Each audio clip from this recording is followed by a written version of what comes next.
It's clear that out of the big three, PlayStation, Nintendo, and Xbox, that PlayStation is the most anti-consumer of them all. Sony is being sued for £5 billion over its online PlayStation Store prices, and the claim is that Sony and PlayStation have been ripping people off on digital games. Sony announced on Wednesday it is raising the price of its PlayStation Plus subscription next month. PlayStation Plus's Essential plan will go from $60 to $80, Extra plan from $100 to $135, and the Premium plan from $120 to $160. This is a bad deal for consumers. I really do. It's too much of a jump. Sit here and tell me right now, since you've been subbed to PlayStation Plus, how many old-ass, dusty-ass games have you actually downloaded and played? So the only way to use wireless headphones, officially, is to use some PlayStation Link compatible headset. Like, that might be the most outwardly anti-consumer feature in a new gadget I've seen in a long time.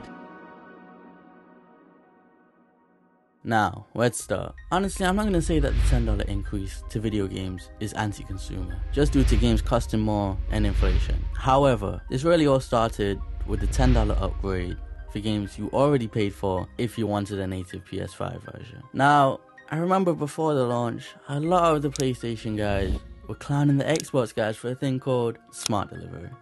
It still sounds kind of dumb, but it meant if you put your disc in or downloaded it digitally, you'll get the next generation version of the game for free. But okay, we gotta pay some money to play our old games and have them take advantage of the new hardware we just bought. But okay. I bought this system for new games, not old games. I got some bad news for you then, but that's another video. What's the next thing they did? I bet you didn't even know about this one. They're currently being sued for £5 billion right now for overcharging consumers on the digital storefront. If you want to buy a digital game, you have to buy it from PlayStation directly. If you want to buy a digital game from Xbox, you could buy it from wherever, anywhere. They take it too far even. If you want some of their physical games, they aren't even really all that physical. They're a box and a code. But this means they don't have a monopoly on the digital storefront. But PlayStation does, meaning they can charge more. If you want to know more about the lawsuit, you can go to PlayStationYouOweUs.co.uk and you can learn more about the claim and how they say PlayStation has a monopoly on the sale of digital games. Next, let's address this PlayStation Plus price increase. This is just unjustified, especially the base tier. Having to pay $80 for cloud saves and to play online, come on man, $20 increase already to what was already overpriced. They've been slowly taking features away from the service. Before you used to get PS3 games, Vita games, now you get 2 games, maybe 3 games a month. Instead of being like, we took away PS3 games, we took away Vita games, here's some VR games every month. They didn't do that. So they took away games and increased the price. Okay. And you may say, well, it's not only the cloud saves, it's not only to play online. You get some games, but let me know below, how many PS Plus games have you downloaded and played this year? Because for me, there's only been 2. Moving Out 2 and Humanity. As for the other tiers, the extra tier is great if you never owned a PlayStation console before in your life. But other than that, you probably played all of this. And Premium, the PS2, PSP, PS1 lineup is lackluster and isn't updated enough to justify the price before the increase even. They tried to bury the news of this, by the way, in the announcement for the September games. Now, some of you may know, I kinda like the Saints Row game. I think it's overhated. It's for sure no masterpiece, but it's not bad. That being said, this was a bad month to reveal this price increase. They said the price increase was to continue to bring high quality games to the service, but these games got a 61, a 61, and a 45 on Metacritic. Come on, man. And do you guys remember the PlayStation Plus collection? They removed that also. They had some great games in there again.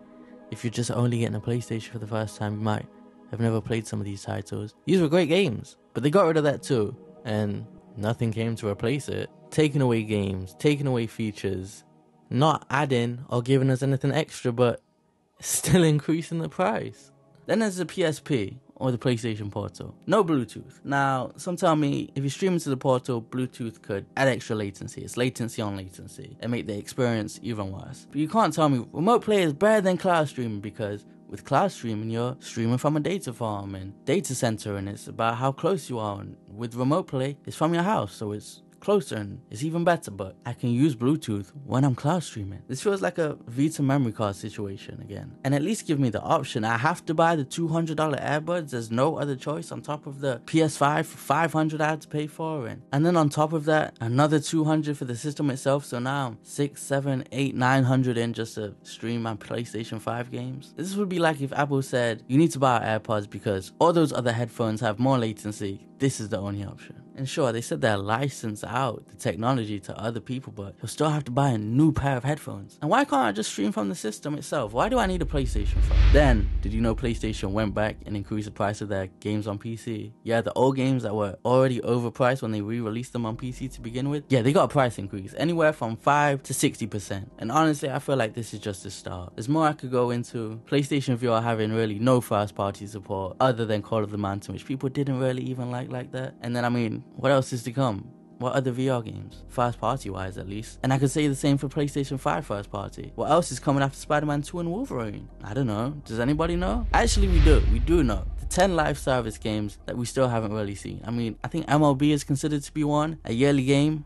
that, remember, games take longer than ever. What used to take 2 years to develop now takes 4 years, but somehow their sports game is still annual. So shouldn't the development time for that have gotten longer? But no, they continue to release that. And then The Last of Us 2, that's another one, but that got delayed by Bungie and is another thing we haven't seen anything other than concept art for. And then Fair Games, another one we haven't seen. Concord, another one we haven't seen. And then do they count Gran Turismo? Do you guys remember the controversy when that one launched and how it got review bombed for its microtransactions? I just feel like it's only going to get worse. And I don't see why it wouldn't, because the system's still selling. That's unfortunate.